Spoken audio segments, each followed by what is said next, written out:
All right, thank you for having me. Like Shinsei, this is my first time in the Southern Hemisphere. So in this set of lectures, I'd like to talk about two perspectives on phases of matter and quantum field theory. The first one is called generalized Landau paradigm. Oops.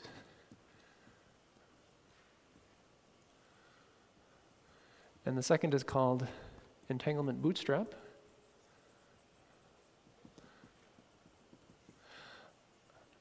And I actually had a very hard time deciding how to use my time because on the one hand, generalized Landau paradigm is mentioned explicitly in the description of the workshop, so I felt like it might be a good idea to explain it. But on the other hand, I'm very excited about this entanglement bootstrap program. It's what my students and I are actively working on. So I decided to try to split the difference, and we'll see how it goes. Hopefully it'll be fun. Okay, so let's get started. So if you've been to a condensed matter talk in the last 20 years, you've seen the kind of beating that Landau has been taking. Well, okay, that's the theme. So the speaker begins by saying, Landau told us that phases of matter are classified by what symmetries they break. But in this talk, I'm going to tell you about some phase of matter that goes beyond Landau's limited conception of the world. And then they show you a picture of a donut.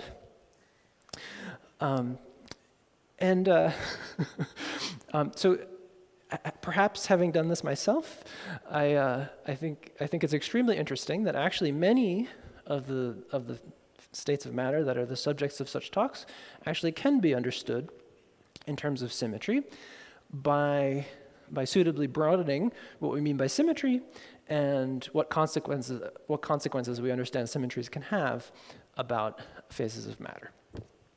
So that's the goal. So let me paraphrase Landau. I'm going to try to say it in a way that won't be wrong. Let's say, okay, phases of matter, that's the subject. Phases of matter can be labeled, right? So, the goal here is to find labels on phases of matter that can distinguish them from each other by how they represent their symmetries. How they represent their symmetries. Okay, it's a slightly weaselly way to say it. I don't, represent is a word that, it's a little bit vague. Okay, so this is the statement I'd like to try to defend in this series of talks. I'd like to try to take it seriously and see how far it goes. A sort of corollary of this statement is the idea that if in a phase of matter, stable phase, we have either gaplessness or degeneracy, ground state degeneracy, that requires some explanation, that the gapless modes or the distinct ground states, degenerate ground states, should be swept out by some symmetry. They should be some spontaneously broken symmetry. They should be Goldstone modes. Okay, that's, I think, the second part of the Landau paradigm. So let me begin by talking about some apparent exceptions to this statement. Apparent exceptions. Okay, so the first one is topological order. And fortunately for me, Fiona gave some beautiful introduction to this phenomenon. And so I can be concise and tell you what I mean by it. So actually, I'm going to use the same definition that Shinsei used this morning. What I mean by this is, let's say a phase has topological order. If it has excitations, let's say localized excitations that can't be created by a local operator. Can't be created by a local operator. So what I mean by this is the picture you should have in mind is the excitation is localized. So here are two excitations, but they can't exist on their own. The operator that creates them is instead some extended thing. The part of the operator that's blue does not create an excitation. It, you could say that it commutes with the Hamiltonian density in this region.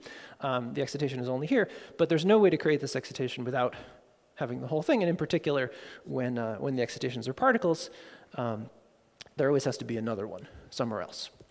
And the reason this is an extremely interesting possibility is that the fact that the excitations aren't created by local operators means that they can do all kinds of crazy things that excitations created by local operators can't do. They can have fractional statistics, they can have fractional charge, they can have fractionalized quantum numbers of various kinds.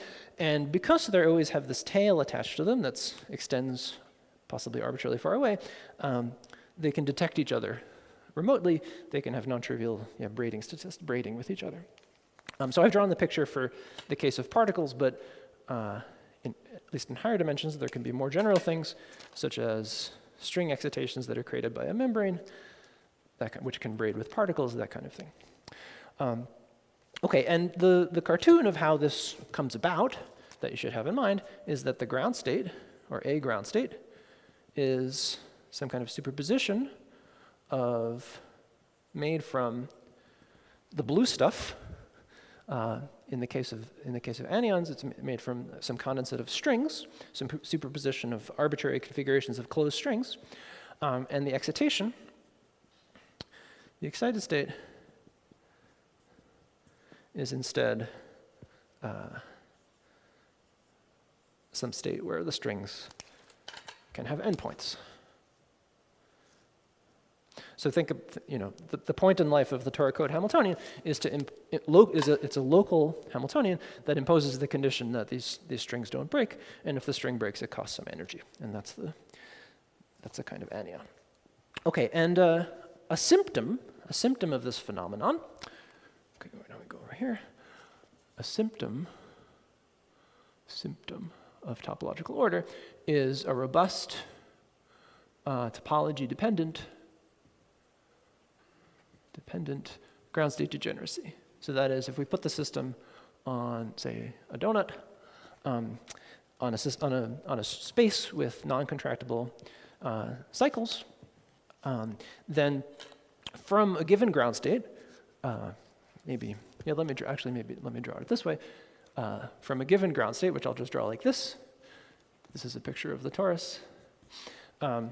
We can create by the following process another ground state. We can create a pair of these anions nearby, and then by sequentially increasing the length of the string, we can drag one of them around all the way around until we annihilate both of them. And if we drag them slowly enough, if we do this procedure adiabatically, we can create another state, another ground state, by this process, which I'll denote like this, which is locally indistinguishable from the first one. So what I mean by that, by locally indistinguishable, is that, so I'm just going to write it like this. Locally indistinguishable, indistinguishable. These two, the overlap, the matrix element of any local operator between these two ground states, all local operators, is 0, and moreover, the expectation value of any local operator is the same in both of the ground states. What happened? OX. Both of these for all local operators. That's what I mean by locally indistinguishable. And this property is really important because, suppose this condition weren't true, then we could perturb our Hamiltonian by this local operator, by summed over space, and it would split the degeneracy, right? If this were not 0, then it would split the degeneracy. And so it's because of this property that they're locally indistinguishable that the ground state degeneracy can be robust. Okay.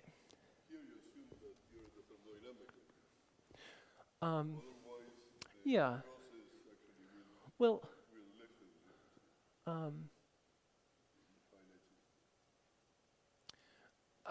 sure. That's right. I guess I actually want this property to be true even in finite volume. This.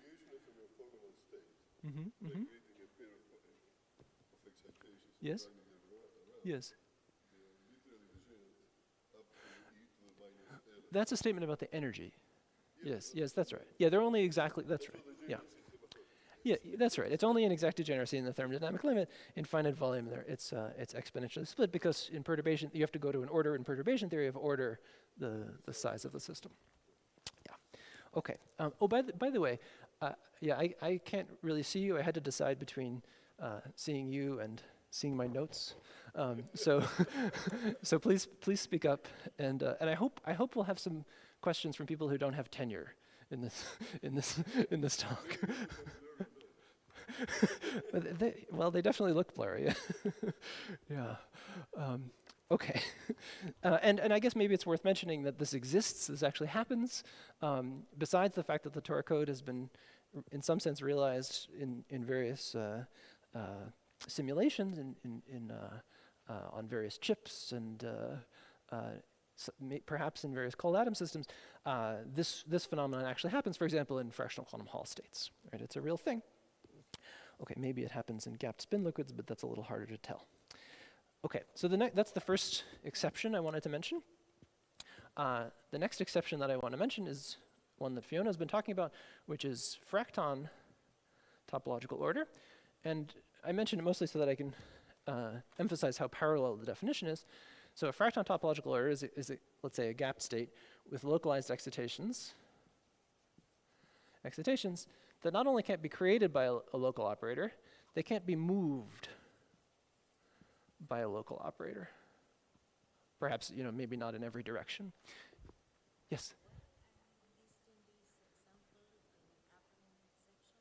Why am I? Well, because I want to show you that they're actually not exceptions.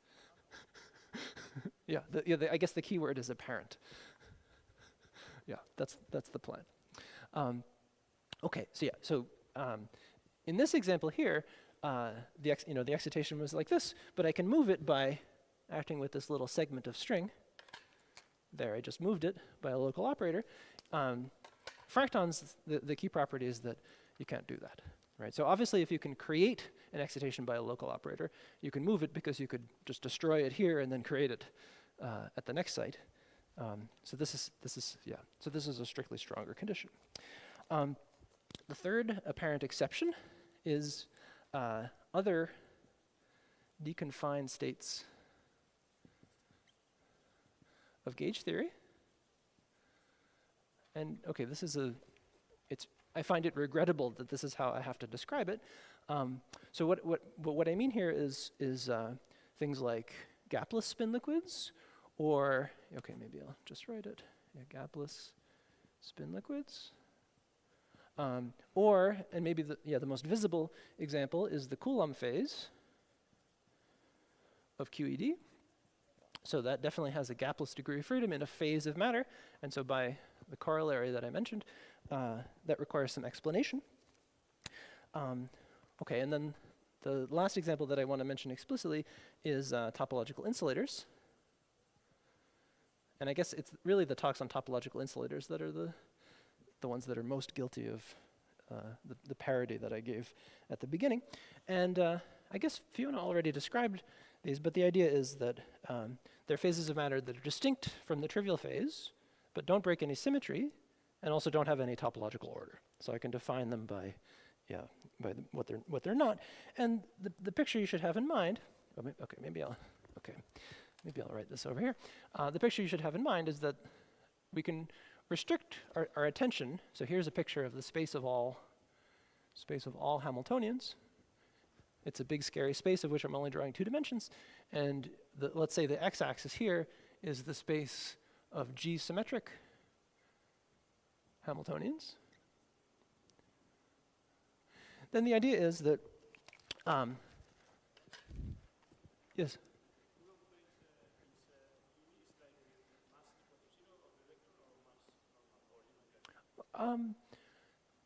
Well, the case that I'll have something to say about is the case where the mass is non-zero. Yeah.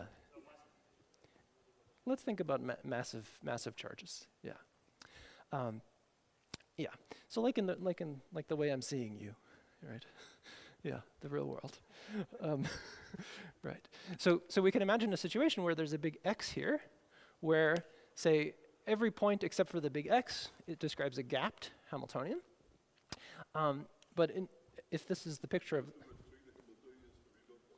Well, of course, I should emphasize, I will only ever speak about local Hamiltonians. Yes, every Hamiltonian I talk about will be local. It's a precious assumption, yes. Okay.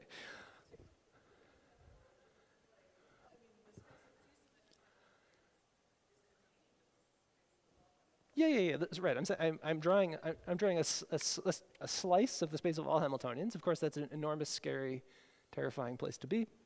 But I'm saying that the black line is a slice of the space of G-symmetric Hamiltonian. This is a subspace of the whole space, right?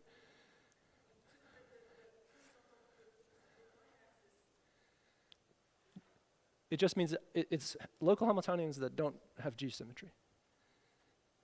Yeah. Explicitly broken, yes. I'm choosing arbitrary coordinate. I'm choosing my coordinates so that I put the origin at the phase transition. No, what coordinates we use don't matter, right? Yeah. But the point I wanted to make is that, so this point here and this point here, if I don't say anything about the symmetry G, are adiabatically connected, right? They're the same phase of matter if I don't say anything about the symmetry.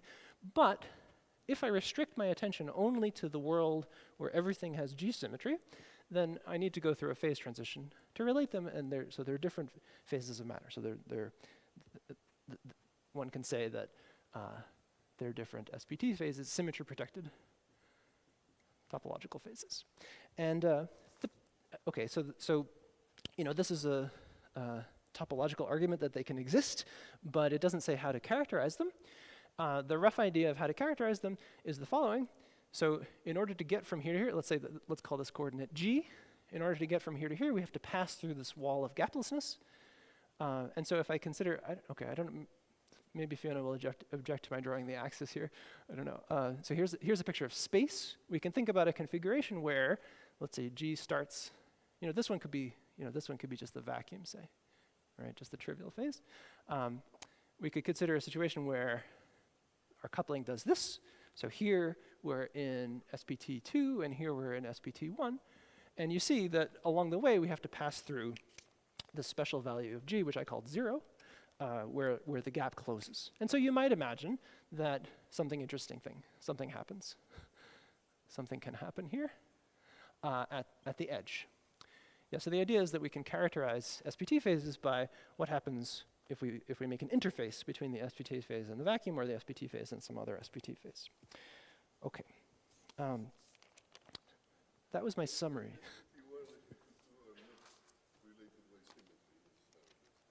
You definitely can't, the symmetry G will not take you from here to here, certainly. Yeah. I mean, you could imagine the time reverse from the positive side on one side and negative. So the Chern number will be +1 in one case and -1 in the other.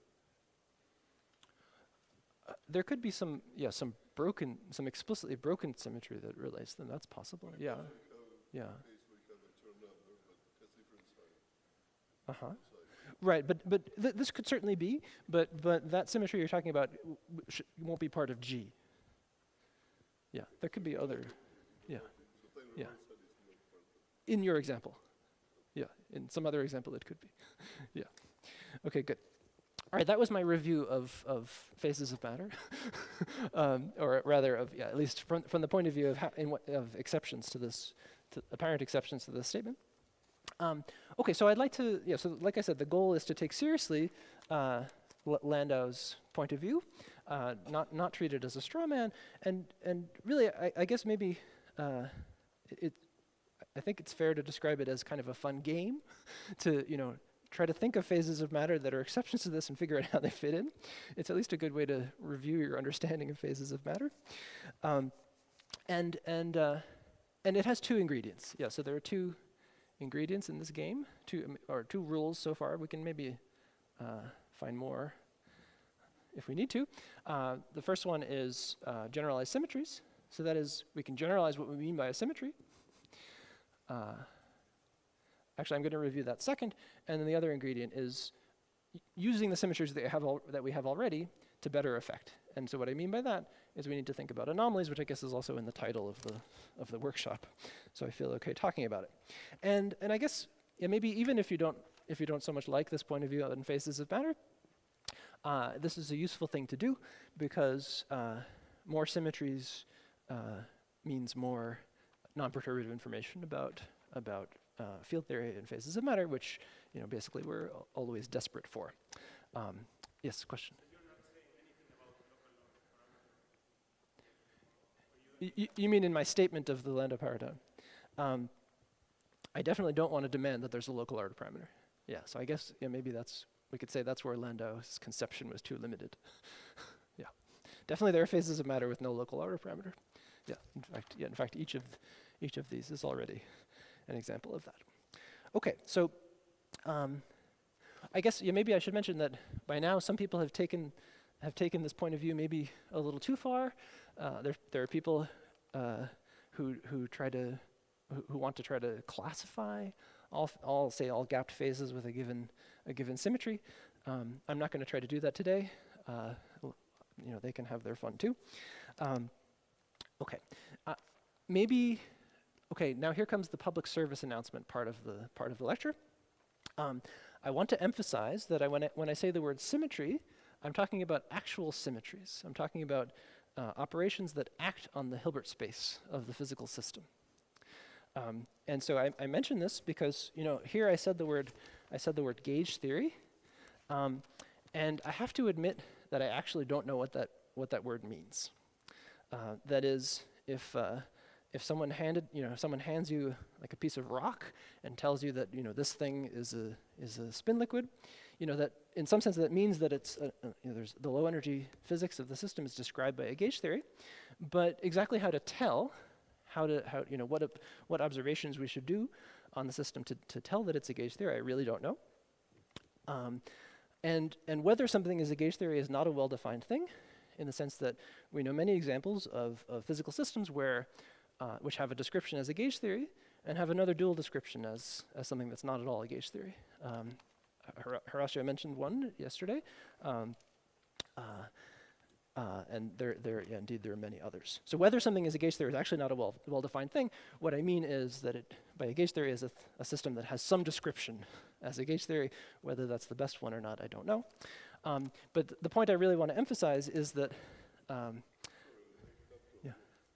Okay, great, yeah, yeah. There is a problem. You write down some Lagrangian or Hamiltonian or what have you, in terms of some degrees of freedom. The statement that the theory is a gauge symmetry means that not every Okay.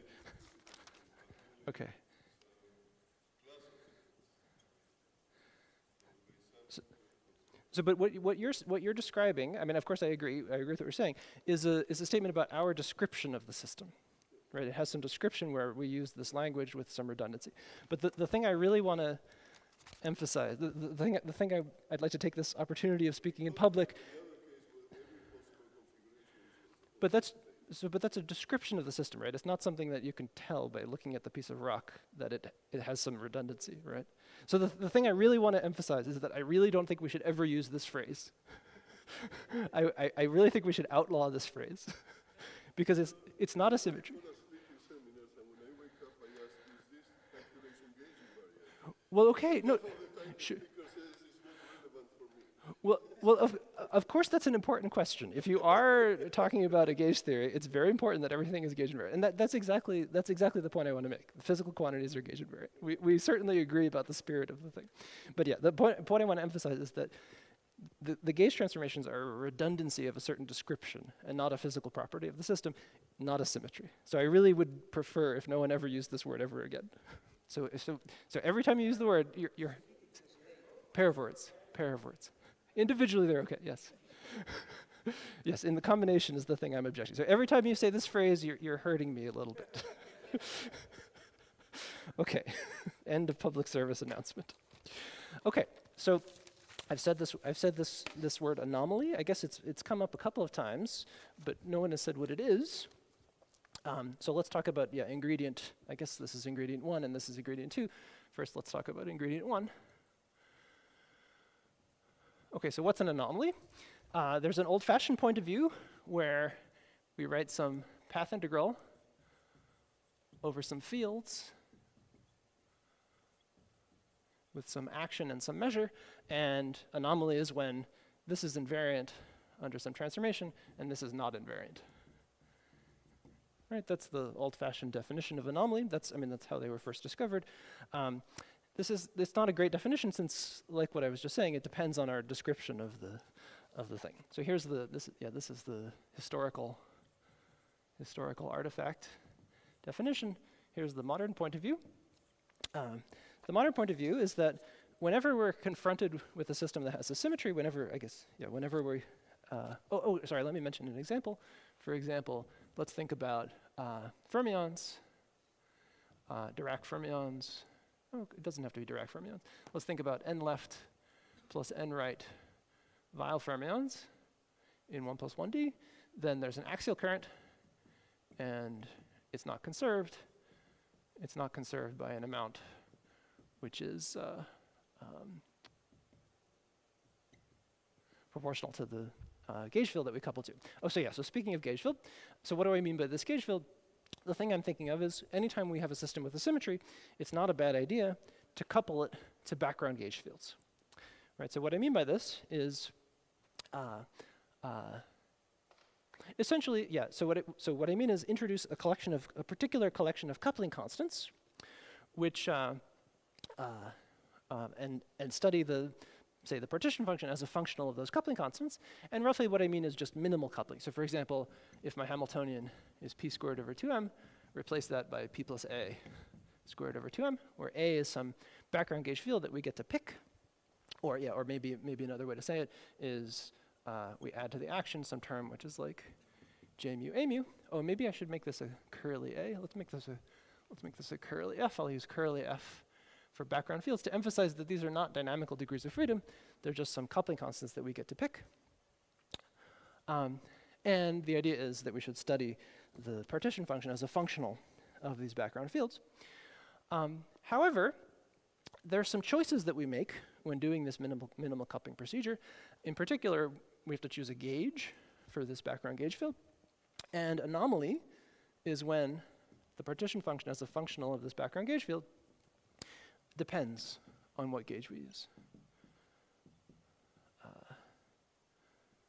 Oh, that's why I didn't use capital A. Okay, sorry. So this is a capital A. This is a fancy A. Integral lambda of x times z of a.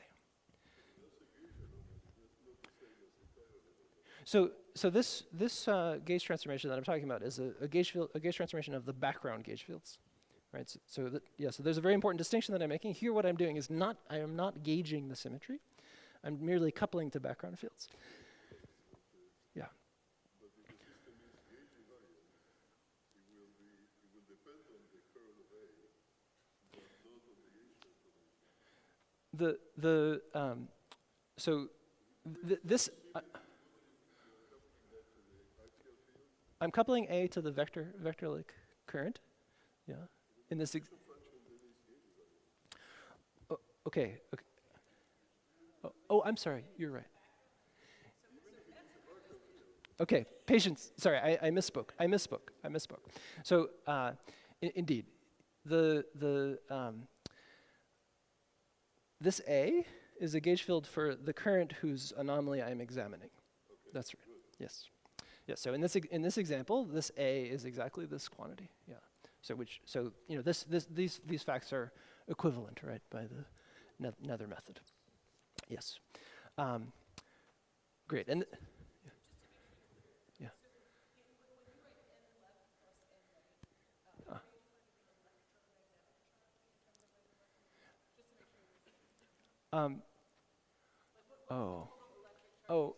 Okay.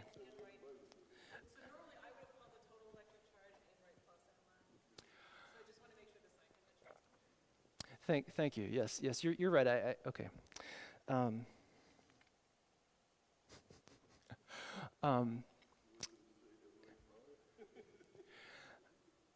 right. Let me think about it a second.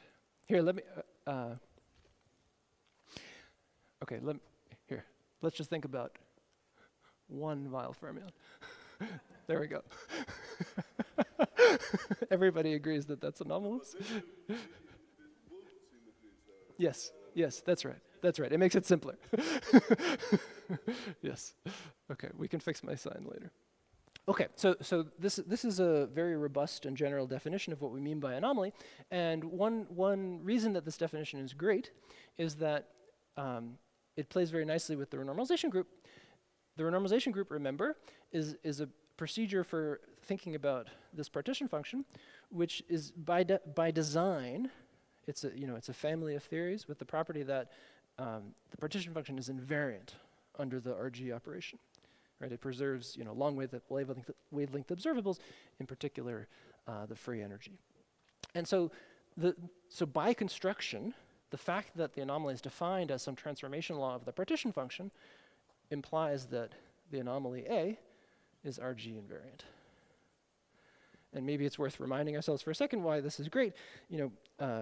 Most of us spend our lives trying to ask questions like about relationships between some UV description of the physics and some IR description of the physics, like we're given some microscopic Hamiltonian, we'd like to know what are its long wavelength properties, or we observe from some wavelength phenomenon, we'd like to know what is a microscopic Hamiltonian that could produce such phenomena. And knowing some quantity, which is invariant under that procedure, is of course very useful. This is the anomaly, curly A, okay. This is just a capital F, yes. Sorry, there's too few letters. This is the anomaly. Great.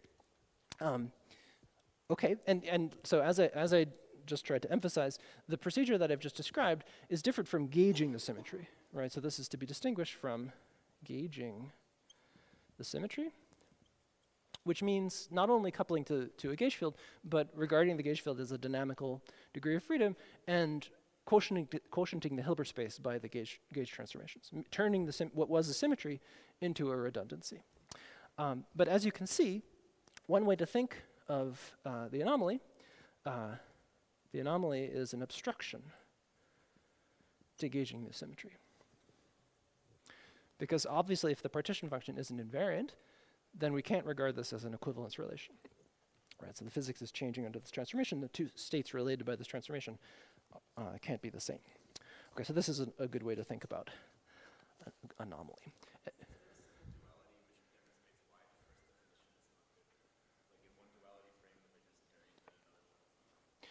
I just mean, it depends on some particular description of the system. And I guess maybe, I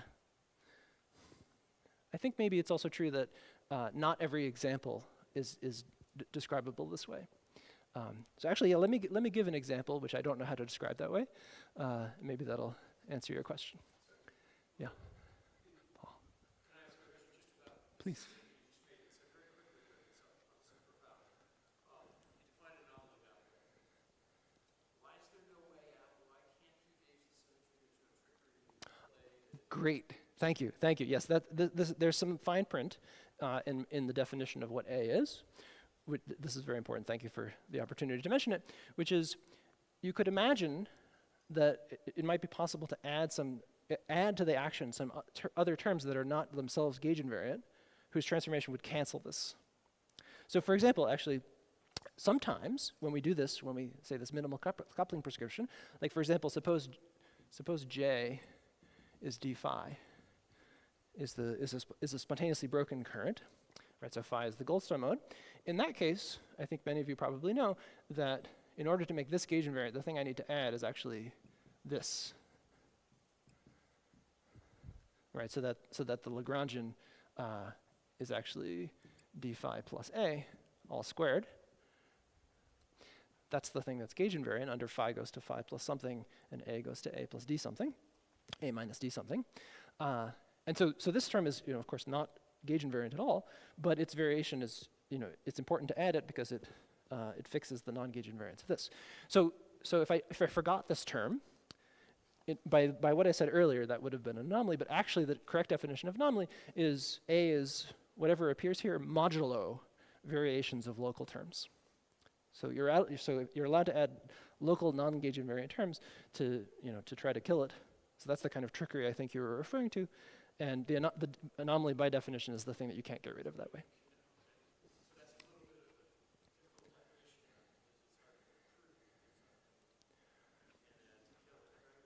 Well, I think if you know what the degrees of freedom are, and you're only allowed to write local terms, in any example you can figure it out. Would you typically shift the problem from one place to another when you do this?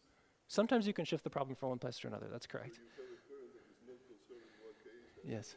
change the definition. People used to do this all the time. Yes. They have a definition of the current that is different, that is apparently conserved, Yes. but they have problems with, Yes. here is still set. Good. So my answer to what your statement is generally yes. That's right. Sometimes you can move the problem around, and the anomaly is the thing you can't get rid of no matter how you move it around.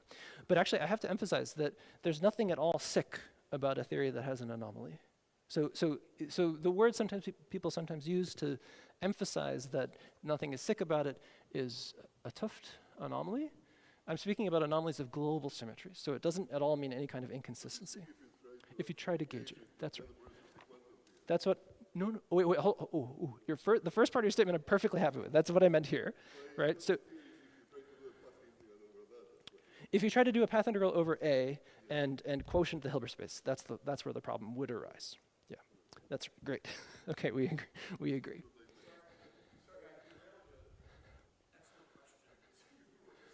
Okay, I'm going to try to answer your question now. Okay, so let me give a parable. It's I think the simplest example. I learned it from Nadi Seiberg.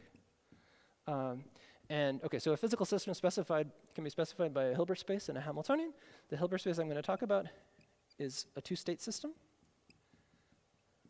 The Hamiltonian is 0.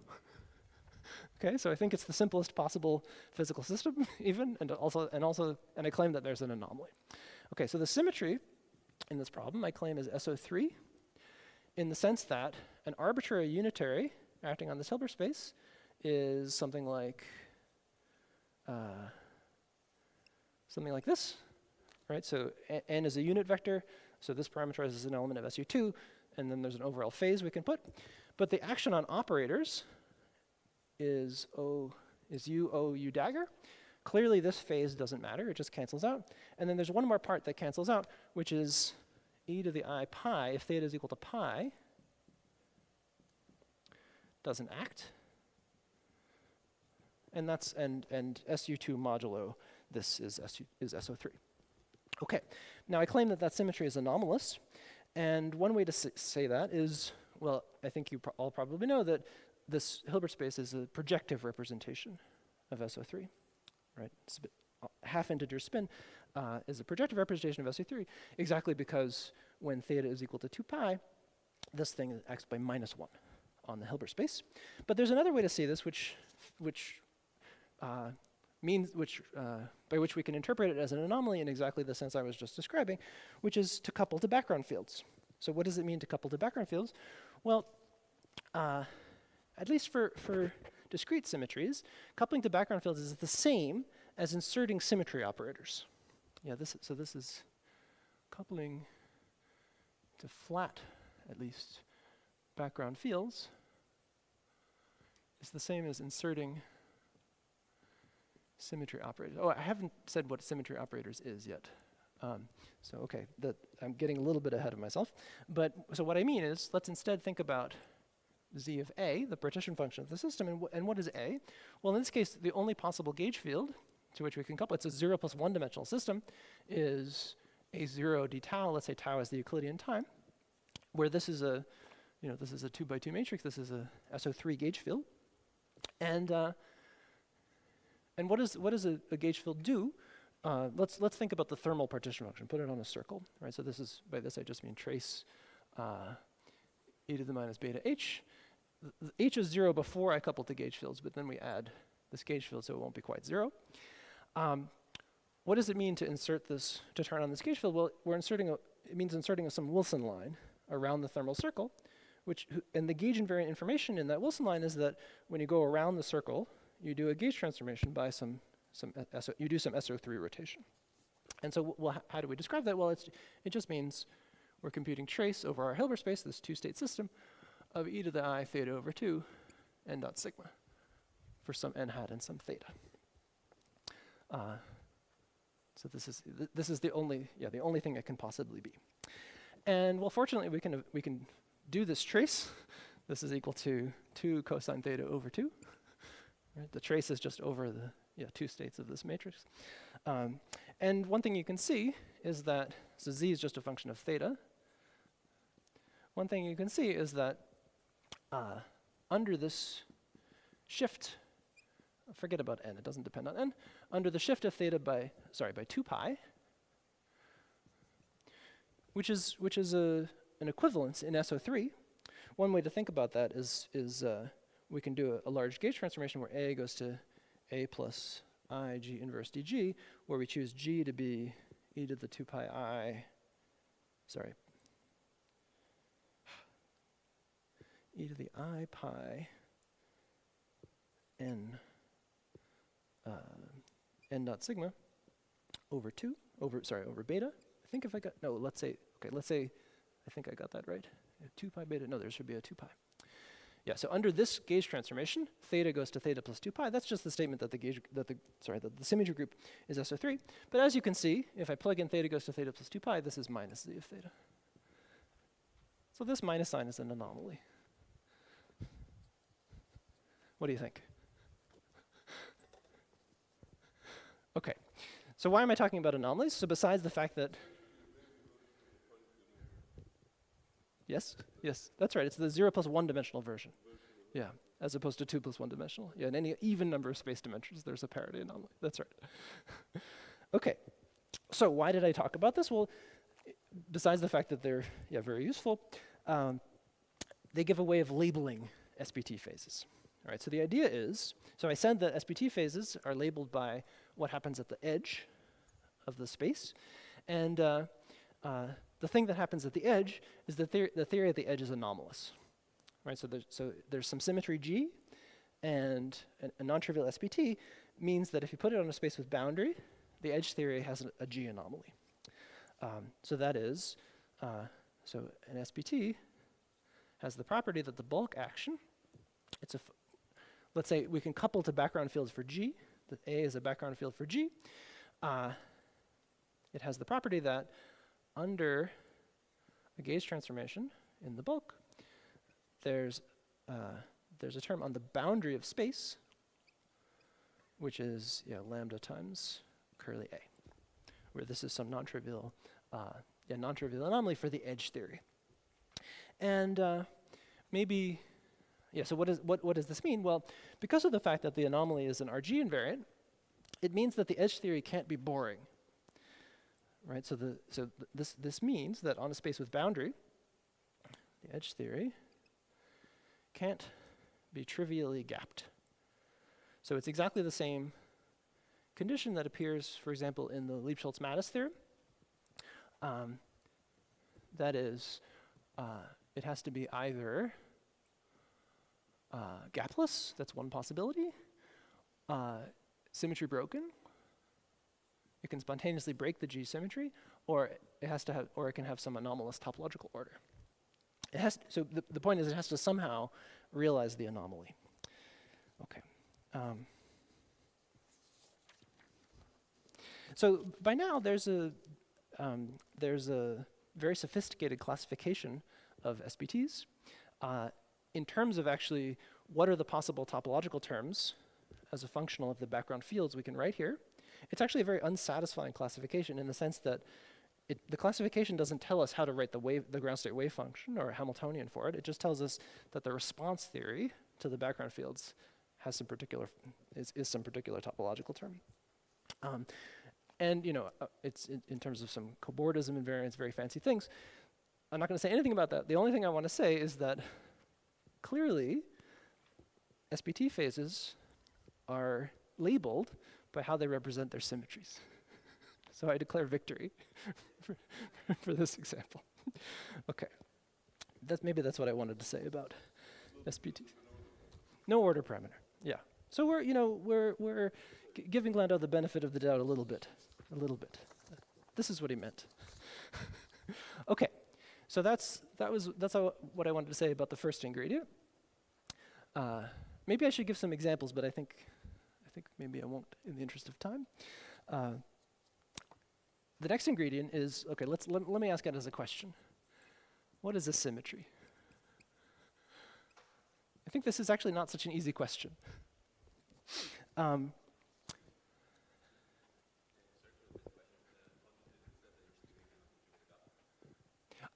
Right, because so whatever it does, we don't know exactly what it does a priori. Its partition function has to transform like this under a gauge transformation of the background fields. And so if it were trivially gapped, if there were a unique ground state, you could go to a description where there were no degrees of freedom at all. And so the coupling to the gauge field can't possibly do anything, and it couldn't realize the anomaly. Yeah, please, thank you for the question. One thing I should emphasize actually is that the anomaly is actually a more general property, a more robust property than phase of matter. There can be more than one different edge theory, for example, that has the same anomaly. Should I give an example? What do you think? Okay, all right. It means I won't do something else. Okay, let's give an example. Yeah.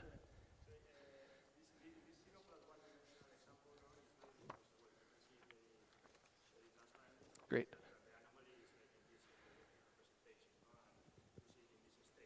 Yes.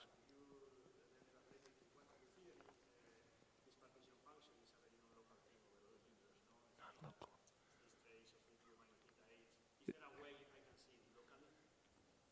A way you can see it locally.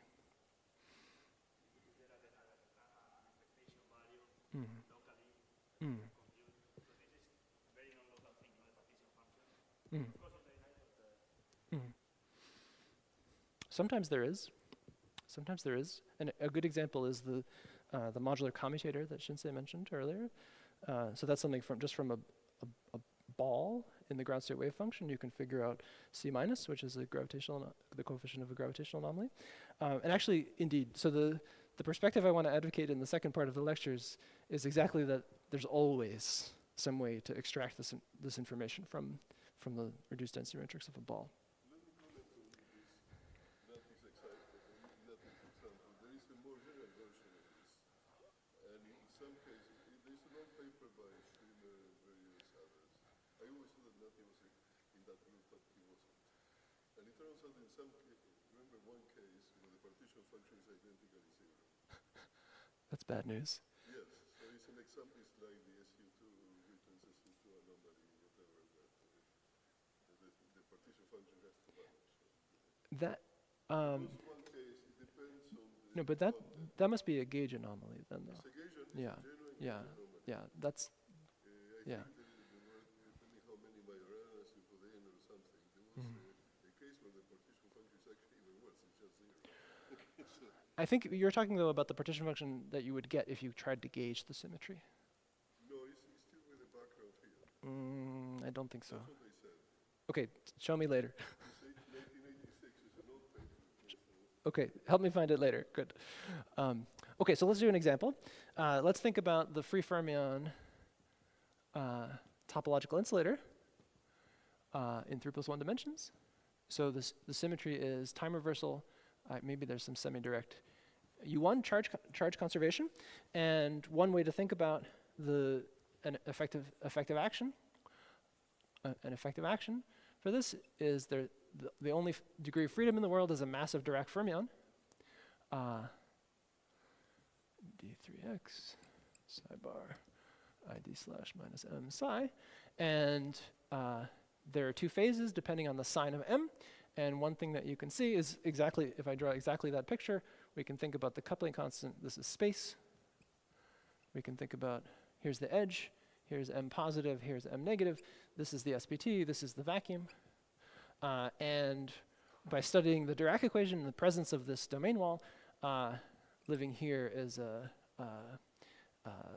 single Dirac cone. Single Dirac cone is something that you can't make in a local lattice model on its own in 2 plus 1 dimensions, and this realizes the parity anomaly. Yeah, it realizes the parity anomaly that Eduardo was referring to. Yeah, so that's the mass. This, yeah, just this. Yeah, make this m of x. Yeah. Right. So the sign of the mass is the thing that distinguishes the trivial phase from the non-trivial SPT phase. And actually, this also illustrates my statement that the anomaly is more general than the phase of matter, because actually, without changing the bulk phase, it's possible to realize a different edge theory. For example, some kind of basically the theory of the integer quantum Hall plateau transition would work just as well to saturate this anomaly. Okay, good. So what's a symmetry? Maybe just to be concrete, let's warm up by talking about an example that we'll all understand. So the old-fashioned, the historical notion of what's a symmetry, analogous to my historical statement of what's an anomaly, is we have some transformation of our fields under which the action is invariant, and then Nether's theorem tells us that means that there's some conserved current, right? Meaning there exists some current J. Let's say the transformation is some U1 symmetry. There's some current J, which is 0 up to contact terms. So this is an operator equation. It's something you can stick into your correlation functions, and the answer will be the same as 0, except where J collides with some charged operator. What does this mean? This means that we can for any closed surface, for any closed codimension 1 in space-time, surface sigma, the quantity q sub sigma, which is integral of sigma of j0. Okay, let's say integral of sigma of So this equation I can rewrite as d star j is equal to 0 in form language. And the reason it's nice to write it that way is because it makes it clear that if I integrate star j over this, so think of j as a 1 form, star j as a d minus 1 form. That's a thing I can integrate over a d minus 1 dimensional submanifold of spacetime. In less fancy language, this just means dot j into a normal vector to sigma. If sigma is, say, a constant time slice, this is just integral of j0 over space. Right? So this just says here's a picture of space, of time and space. Sigma is some constant time slice. And what is the statement? The statement is that if instead I picked some other sigma, so here's sigma prime. If I picked some other sigma, q sigma prime minus q sigma I can rewrite using Stokes' theorem as an integral over some region R, whose boundary is the difference of star j, of d star j, using Stokes' theorem, but that's just 0. Right, so it says that this q sigma is a topological object. Right, it only depends on the topology of sigma. It doesn't depend on exactly where I put it. And in particular, I can translate it in time. Right, in particular, it's independent of time. It commutes with the Hamiltonian. Let me write it this way. Yeah, it commutes with the Hamiltonian. Okay, and therefore, so does u sub sigma of alpha, which is e to the I alpha q sigma. And this is the thing I'll call the symmetry operator. It's like the thing I inserted in here. This is an example of u of theta. In this case, sigma was just a point. Right? That's a codimension 1 locus in 0 plus 1 dimensions. Okay, and so if the charge that we're talking about is carried by particles, what is this doing? Well, it's just counting how many particles pass through the surface, and the statement is that the particle world lines can't end, and so the number is the same independent of how you deform it. How can it end? Well, the only way it can end is if somewhere in space-time we insert a charged operator. Okay, at this point I need to use the eraser. And a charged operator for this kind of symmetry is a local operator.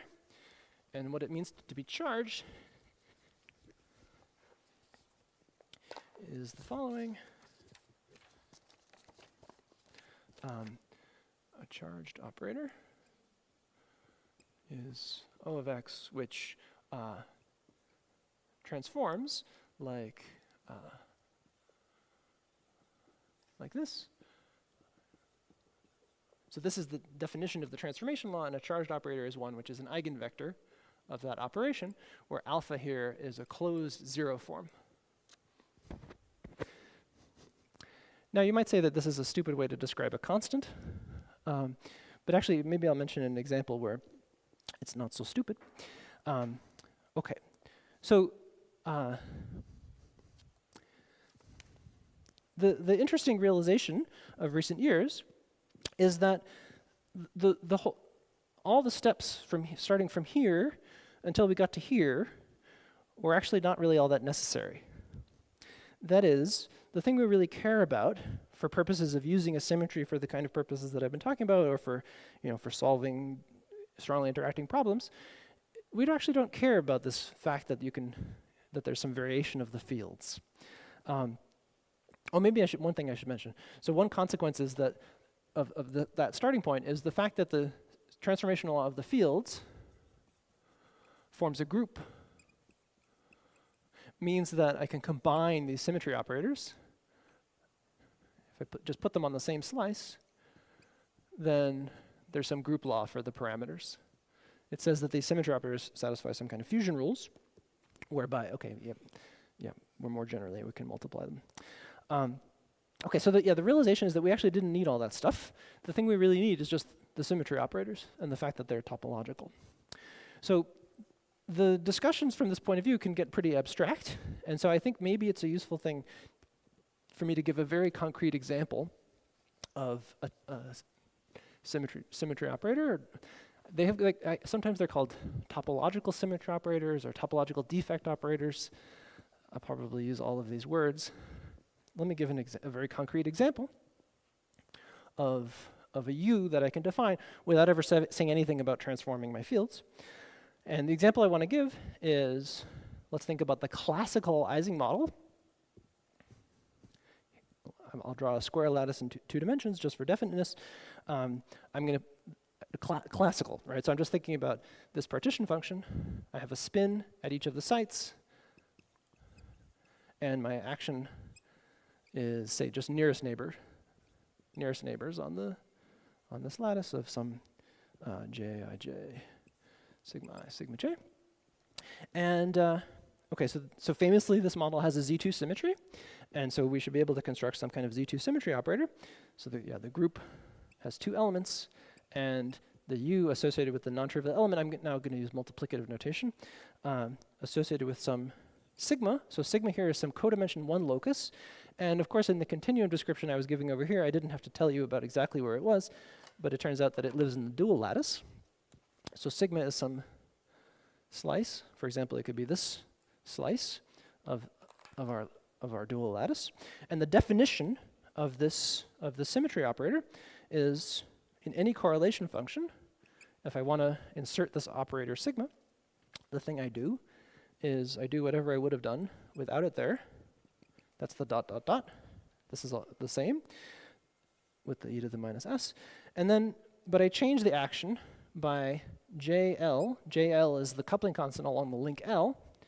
I replace it by minus JL if L crosses sigma. I don't know, what do I want to say? If L intersects sigma. All right, so for each of these links that are crossed by my surface sigma, I flip the sign of the coupling constant. And okay, why is this an interesting thing to do? Well, one reason is that if I instead consider U of some other sigma, let's say this one is sigma, and let's say this one is sigma prime, I claim that those are the same. Right? This is what I mean by topological. This is equal to U minus 1 of sigma prime. And you can see why. It's because if I flip if I just read, so the spins here are just integration variables, right? They're just dummy variables. If I just redefine sigma prime is equal to minus sigma, if I is in the region R, where R is this region here, the analog of the R over there, then it exactly relates these two things. Of course, the reason this works is because the action is symmetric. But there was one important assumption I made in this equality, which is that if the dot dot dot contains sigma of one of these at one of these points, then we get a minus sign, right? So that is if the dot dot dot contains sigma x, let's say this is the point x, then the whole thing gets a minus sign. U minus 1 of sigma prime. And this is the statement that sigma x is charged. Right? It's okay? Very, very concrete, right? These fancy, symmetry defect operators can be very abstract, and so I think it's very useful to keep this example in mind. Okay, so let me try to answer this question. What is a symmetry? What do we usually demand of a symmetry? So here are some criteria that we might want of a symmetry. So I'd like, here's my answer, a collection of symmetry operators, U alpha of sigma, and let me just call them U, with the following properties. I'd like them to commute with the Hamiltonian. I don't think I'm willing to give that one up. That's what I mean by the statement that it's a symmetry. I'd like it to respect locality. I'd like them to be locality preserving, so that for all local operators, the image under the symmetry transformation, I don't, of course, don't demand that it's an eigenvector, but I want it to be local still. The reason I demand this is that if I only demand this statement, you could have said, well, let's let U be some projector onto some energy eigenstate of the Hamiltonian, right? Which is a horrible, horrible operator that nobody ever wants to think about, and it definitely it exists for any Hamiltonian. Clearly, it's so that this is a non-example. Okay, so here's 3 more properties. U is supported on a whole constant time slice. Right, that's been true of the examples I've given so far. U is fully topological. Right, that is, I can deform it topological. I can deform it however I want in any direction. And then finally, the set of the U alphas form a group. Right, those are properties of all of the examples that I've mentioned so far. And okay, so here comes the generalizing part. Yeah.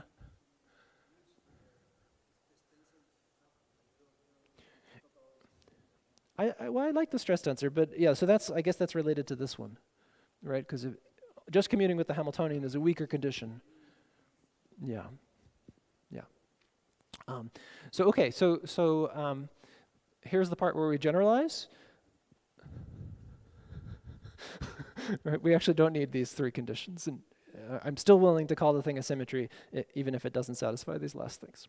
So successively, so actually, okay, Fiona already talked about examples where number 4 is gone. This is called subsystem symmetry, right? So that is the symmetry operators can only be deformed on some subspace of the world, and so that means that a charge is stuck to that subspace, and that's why there's this restricted mobility phenomena when there are subsystem symmetries. Maybe I'll say a little more, but let's start with this one.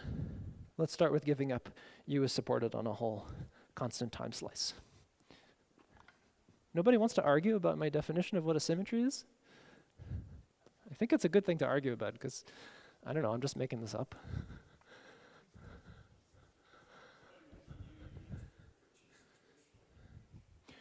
Oh, I didn't say unitary. Yeah, actually, that's a good point.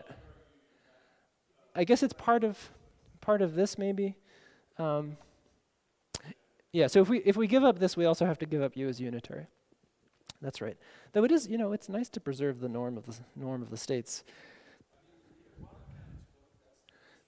They do say that. Yeah, they do say that.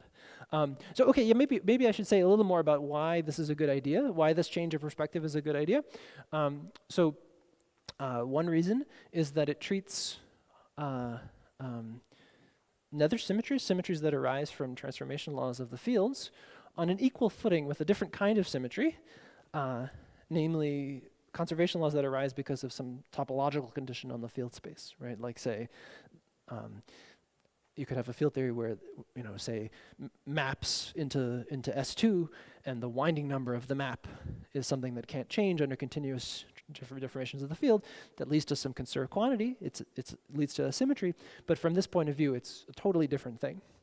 On the other hand, we certainly know many examples where duality transformations relate nether symmetries and topological and symmetries associated with, say, solitonic symmetries. And so from this point of view, they both lead to some symmetry defect operators. That's good. It also allows us to treat discrete symmetries and continuous symmetries on the same footing, right? This description, I had to assume that I had a continuous symmetry so that I could derive a current. Discrete symmetries, there's no current, but there is still a symmetry operator. Okay. And then, yeah, and finally, it leads to generalizations. Okay, so the first generalization I want to talk about is called higher form symmetry, and that's when we give up this higher form symmetry. Okay, so good. So this example is still here. I'm gonna do everything we did here, except the only thing I'm gonna change is like I'm gonna give J an extra index. Sorry? Can I ask a question? Please. Before we Please. to be important here. Great. Is this related to the question of spontaneous symmetry? I'm gonna talk about that. Yes. Because normally the way we present that, we say we take a system with a symmetry, we break the symmetry softly by adding some Oh. operator. Oh. Okay. They take the thermodynamic limit Yeah. first, Yeah. then we move across the phase transition, remove the symmetry breaking field, and then we have a state that has less symmetry than the other term. That's what we normally call spontaneous symmetry breaking. Mm-hmm. If you go to the laboratory, that's how it's applied. I don't disagree. I don't disagree. Yes. Okay, so it gives locality, and that's important. I agree. On the other hand, okay, yeah. However, if we're brave, we can think about spontaneous symmetry breaking directly in the thermodynamic limit. Directly in the thermodynamic limit. That is, a symmetry is spontaneously broken if there are ground states or equilibrium states that are related by the action of the symmetry. If there's a ground state that's not invariant under the symmetry. Yeah, but then the system explores some fraction of the Hilbert space. You break ergodicity in the process. You don't cover the entire Hilbert space. You cover only those atoms with a particular signature, right? Okay, but that's not a criticism of the definition, I don't think. I think it's a perfectly good definition. You do that without doing what I said before. It's a statement about the set of ground states. If there's a ground state that's not invariant, then the symmetry is spontaneously broken. Yeah, but there will be a multiplicity of such states. Yes, necessarily. You have to choose one over the others. You're welcome to do that, but I don't think I need to define the phenomenon. Yeah. If you don't do that, experimentally, you will get an expectation value that is 0. That's a finite volume statement. So in finite volume, the symmetry is always preserved. No, if you take a magnet and you go across a phase transition, you don't do what is called field cooling. You do zero field cooling, you get a whole bunch of domains, and the expectation value of the magnetization is still 0. I agree. What you need to do is you need to break the symmetry by hand, and then you remove it after, in this sense, after you go through the phase transition. Okay, I see what you're saying, and I think I agree that it's worth thinking about. I don't think it's an obstacle to defining spontaneous symmetry breaking. Let's talk about it more when I get there. Because of this, what's coming next. Yeah, but let me say the generalization, right? Okay, so let's think about the case of let me just to be definite. Let's talk about the case where of a one-form symmetry, and well, okay, a continuous one-form symmetry, let's start there, means that there's a current which just has an extra index. Think of it as a two-form, and it's conserved in this sense. So another way to write that is again as d star j is equal to 0. Now this is a two-form. This is a d minus 2 form. D is the number of space-time dimensions, so this is a d minus 1 form. Wait, did I get that right? Star of a 2 form is a d minus 2 form? Yeah, okay. Yeah, no, that's right, that's right. And so that means that if, so the thing, this d minus 2 form, the analog of star j over there, is the thing that wants to be integrated over a codimension 2 locus in space-time. Right, star j is a thing that wants to be integrated over a codimension 2 locus. Let's call that sigma. So for each codimension 2 locus in space-time, we get a quantity which is topological in the same sense. This is equal to q of sigma prime by exactly the same logic if sigma and sigma prime are, yeah. So here's sigma, here's sigma prime. And so again, we arrive at a symmetry operator, which is e to the I alpha q sigma. And maybe one thing that's worth mentioning is that in general, if I reverse the orientation of sigma, I put a minus sign here, and so that's u dagger. And well, what's the point in life of this codimension 2 locus in space-time? Well, just as if our current over there is carried by particles, a codimension 1 locus in space-time has the virtue that it catches all the particles, right? All the particles have to go through a constant time slice, and so you can count them. And so now the picture instead is, here's my, oh, I should have drawn these in different colors. Oh, I did. Okay, good. So sigma will be blue. Here's sigma. This is some codimension d minus 2 thing, and now the thing that it counts is instead, so here's a string. Imagine time is going this way. The string sweeps out. I'm drawing the case where d is equal to 3, right? The string sweeps out a world sheet, and the thing that we're counting now is the number of times that the world sheet intersects us. Right? So in any number of dimensions, a codimension 2 locus is something which will generically intersect a 2-dimensional world sheet. Okay, and now, so the big difference now, which Eduardo was foreshadowing, is that a charged operator, instead of creating a particle, creates a string. Right, or it creates or destroys. I'm using those words as synonyms. So here the local operator destroys a particle, and now the local operator, the charged operator is something that destroys a particle. Now it's something that ends this world sheet. And so it's an operator that depends on a curve, C, and its transformation law looks like this. So this is the general definition of the transformation law, and a charged operator is defined to be an eigenstate again. Okay. Well, maybe, okay. Yeah, so we're here, this delta sigma is a delta function on the locus sigma. So this thing is like the intersection number of C and sigma. More precisely, delta sigma is the Poincare dual.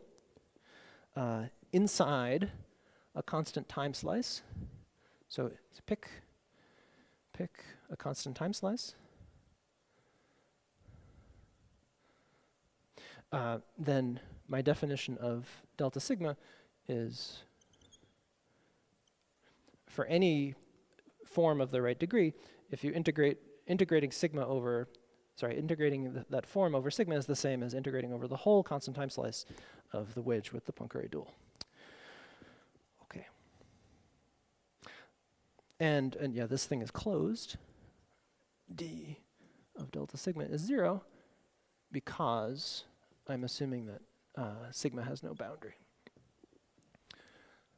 Right, so sigma here is here I should have said this statement is true if sigma is closed. Right. Okay.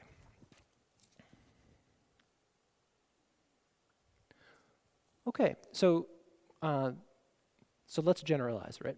So starting from this current, we derive the symmetry operator, but as before, we don't need the current, right? The thing we really need is the symmetry operator.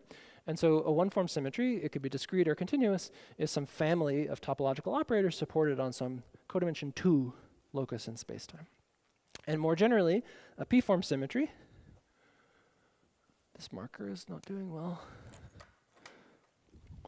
A p-form symmetry is some collection of topological operators on d minus p, what is it, minus 1 dimensional loci, p plus 1, codimension p plus 1 loci, which are topological, and which satisfy the following fusion rule.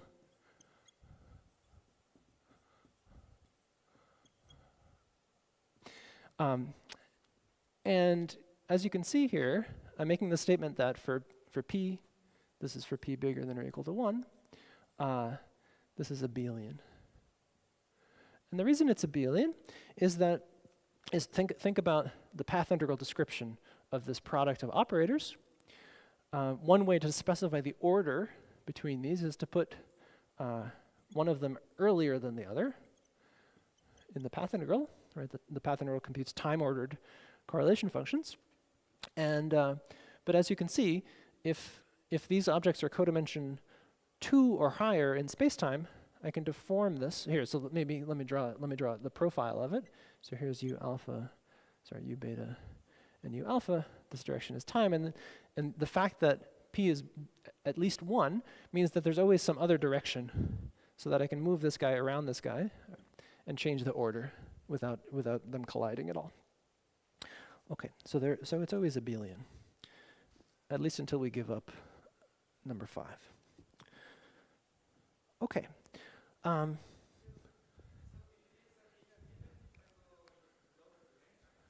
Lower dimensions. Oh. You're right. I'm assuming D is at least 2. Yeah. Thank you. Capital D means space-time. Yeah, I find this very useful. I always use capital D for the number of space-time dimensions and little d for the number of space dimensions because it's smaller. Yeah.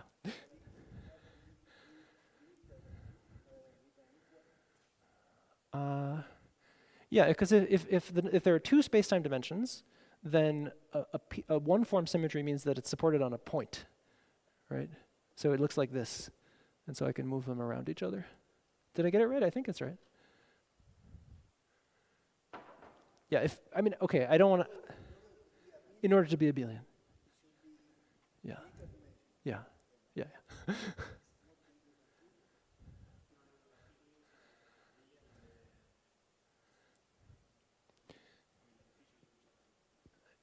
Yeah, the fusion rule, yeah. If I demand that they're unitary, then the fusion rule is abelian. Yeah.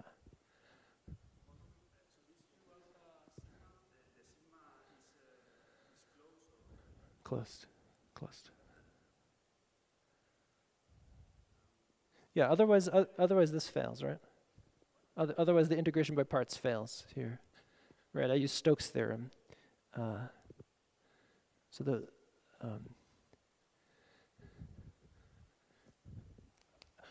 perhaps you're suggesting a further generalization. Okay, yeah, good. Okay, so let me give some examples, physics examples of higher form symmetries. The simplest example is, okay, so yeah, maybe I should first distinguish between higher form symmetries can be exact. An example with an exact higher form symmetry is Maxwell theory. Let's just think about 3 + 1 dimensions. Let's call Jm mu nu. So this will be my current here. It's a U1 one-form symmetry. Is 1/4 pi epsilon mu nu rho sigma f rho sigma, which you all recognize this equation in that case as the Bianchi identity. So in the absence of monopoles, this is a conserved quantity, and the symmetry operator the symmetry operator is um alpha of sigma is e to the I alpha over 2 pi is the magnetic flux.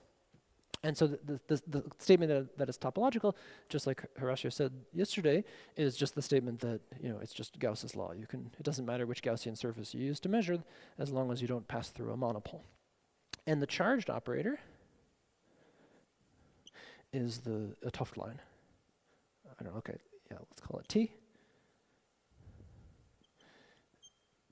I don't know. Just for convenience, let me write it as the Wilson line of the dual gauge field. Yeah. 10 minutes. Okay, great.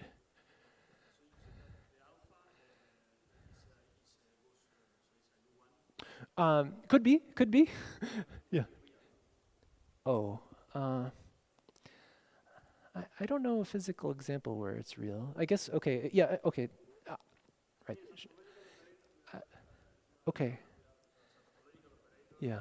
That doesn't constrain alpha. Yeah. It requires some further yes. Yes. Yeah, some prejudices about what's physical. Yeah. Okay. This theory actually, so in what I just said, there could have been even massless electrically charged degrees of freedom. If there are also no electrically charged degrees of freedom, like for example, if we take the mass of the electron to infinity, then there's another one. There's a second conserved quantity, JE, which is just F, and the symmetry operator is then star e to the star F, that is the electric flux through some, now this is a two-dimensional surface, and the charged operator is the Wilson line. Roughly A goes to A plus a constant, A plus a closed one form. Yeah. Okay. Another example is pure SUN gauge theory, or basically any gauge theory without minimally charged matter, in which case there's this center symmetry, which is a ZN one form center symmetry. Another very interesting example is, so if we have electrically charged matter and magnetically charged matter, these symmetries are broken, are explicitly broken. But if the matter is massive at low energies, this symmetry emerges. And one way to describe that is to say that we can make an effective field theory, like for example the one that people use when they study heavy quarks. Right, in QCD, the mesons made of heavy quarks can be studied by an effective theory where we introduce non-relativistic fields that create and annihilate the heavy quarks, and if we couple those non-relativistic fields to QED, or to, I guess that's what it's called, to the Maxwell field, it has an exact one form symmetry. This symmetry. And roughly the idea is that the thing that breaks the one form symmetry, the reason that it's broken if you have charged matter, is pair creation, right? So what is the symmetry saying? Well, so let's talk about this one. It's saying that the electric field lines, this one is saying that the magnetic field lines can't end, right? If you have a magnetic field line, it just, there's no monopoles for it to end on. Let's talk about this one. It says the electric field lines can't end. If there's relativistic charged matter, we can pair create an electron-positron pair and break the electric field line. But if the matter is non-relativistic, there's no pair creation. That's the idea. It's possible to give a very explicit demonstration of this fact. Okay, so they can be exact. They can be exact, or they can be. Sorry? Exact meaning exact symmetries of the microscopic Lagrangian. As opposed to emergent. Yeah, so what I mean is emergent. By emergent is that they're symmetries of some low energy description of the theory. So one example is, this max. Yeah, okay. I guess I could have said, in the theory with massive charges, the symmetry is emergent. One way to make that explicit is by constructing this effective field theory. And so a very important example of an emergent higher form symmetry is if we spontaneously break, let's talk about a zero form U1 symmetry. And let's think about two space dimensions, just so I can draw the pictures.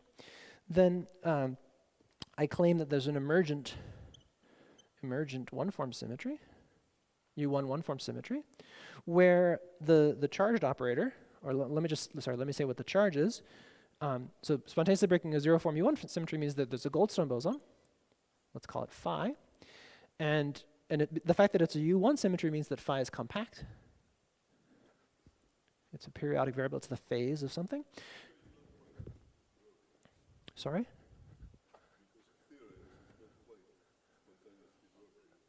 Zero temperature. Zero temperature.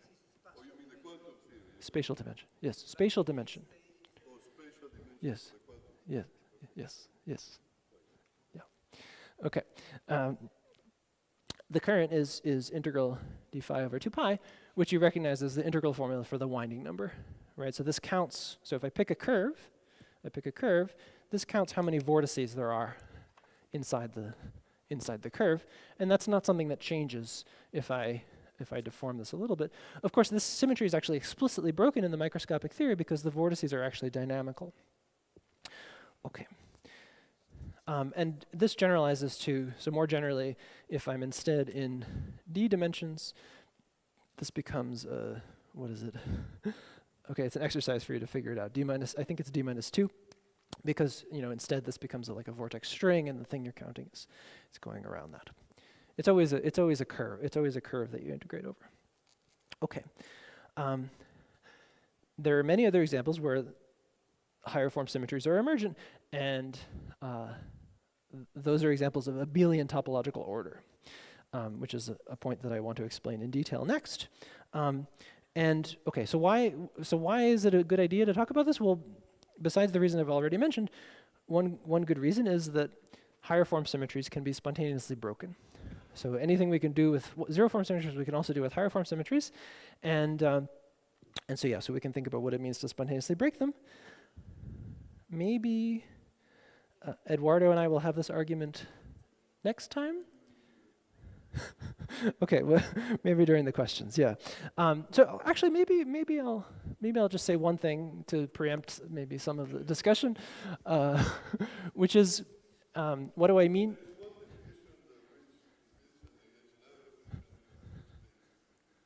Okay, but maybe let me make the definition that I like, where the things I say will be true, and then we can argue about the words later.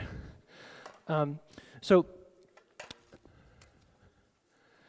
here's a definition. This is my definition. So I'm going to say spontaneous symmetry breaking means that there exists a ground state that's not an eigenstate of the symmetry operator. Mathematically, there is a problem that this operator, the symmetry operator in the symbolization breaking doesn't exist. So the global symmetry operator doesn't exist, but the local ones do exist. So it's just a detail mathematically, but this is the right kind of, that's what you get. So still, what you say is correct, because you can act on a patch. Mm-hmm. Mm-hmm. Test if the vacuum is by or not. So Okay. you don't need the global operator, right? Okay. Yeah. Thank you for the comment. Yeah, I agree. It's not necessary. Okay. And maybe let me just make a statement which I think will clarify a little bit. This is true if and only if the system has long range order. What I mean by long range order is there exists a charged operator with an expectation value. Yeah, okay, psi is the ground state. And so this is, I don't know, this is maybe, I don't know, maybe you like this better as a sorry? Not quite. I can tell you, there are two, okay, if you have, for a zero form symmetry, there are two things which are equivalent. One is the procedure I said before. Mm-hmm. You keep the locality of the theory by breaking the symmetry by hand. Mm-hmm. You go across a phase transition, then you remove that after you take a thermodynamic limit. Why do you say across a phase transition? I don't quite understand that. So then you go from a symmetric phase to a broken symmetry phase. When you add the perturbation, you're explicitly breaking the symmetry, so there's no distinction. You restore after you remove it, the Mhm. symmetry in that sense is restored, but you end up in a Hilbert space which is smaller. Essentially, it's a Hilbert space with supporting one of these broken symmetry grounds. Okay. Okay. So that's one definition. That's a standard definition Mhm. that every standard statistical mechanician uses. Agree. And every experimentalist in some sense. There's another one.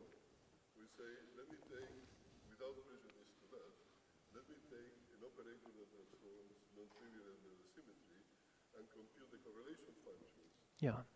Yeah. This is the statement that I'm making. If that correlator clusters, Yes. so it goes to a constant. Right. That's what I mean by this. The square of the order parameter, the absolute value square of the order parameter. Yeah. You're saying the statement that I'm making here. Right, but it's not equal to that, it's equal to the square of the order parameter, because there's something you don't quite get from this. Because essentially you get not the magnetization, but the magnetization square. Sure. Okay, or something, so you don't actually see but you get essentially the amplitude of the order parameter. But it's still true that the charged operator has an expectation value. Right, okay, Yeah. so take now one form symmetry of these higher form symmetries. Mm-hmm. You cannot do version 1 without breaking locality. Yeah, you can't add charged operators to the Lagrangian because they're not local. That's correct. You can do version 2. Mm-hmm. Okay, so that actually it clusters, so you have clustering, Right. and then people will say that the symmetry is spontaneously broken. Okay, yeah, that's correct. But if you'll allow me to speak about the global symmetry operator, it's that statement that you're happy with is actually just exactly equivalent to that first statement that I made. I find the second one more restricted. The other one is the standard one that if you go to every single textbook in statistical mechanics assumes that. Sure. It's essentially the one that tells you that you get the Gaussian boson at the same time. You also need to take the same limits Yes. in Gausson's theorem to actually do that properly. Okay, right, but you cannot do this for one form symmetry, that's what I'm trying to say. There is no Gausson's theorem.